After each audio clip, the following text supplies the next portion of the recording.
Les forces armées de la République démocratique du Congo portent à la connaissance de l'opinion tant nationale qu'internationale que dans la nuit du 27 au 28 mars 2022, le M23, soutenu par les forces de défense du Rwanda, les RDF, a mené des incursions et attaqué les positions des FARDC de Tchanzu et Runyonyi dans les territoires de Rutshuru.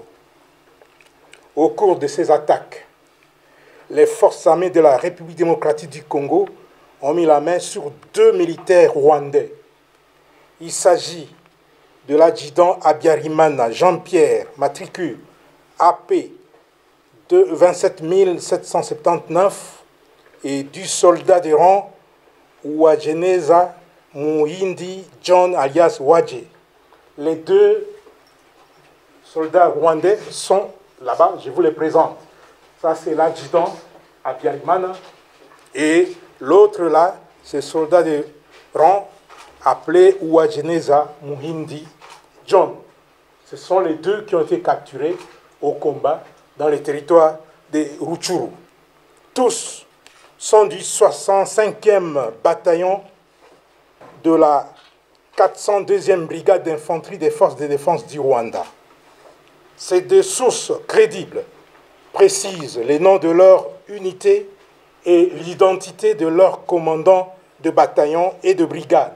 Le 65e bataillon et la 402e brigade, commandés respectivement par le lieutenant-colonel Rurindo Joseph et le général Nkumbito Eugène, sont basés à Jarama, au camp militaire Kibungo, au Rwanda. Au regard des informations fiables fournies par ces 2 sources crédibles, les FARDC s'interrogent sur le sens de la mutualisation des efforts en vue des opérations conjointes avec un partenaire qui ne respecte ni ses engagements vis-à-vis de la RDC, encore moins sa propre parole à l'occasion des différentes rencontres et échanges entre leaders à tous les niveaux.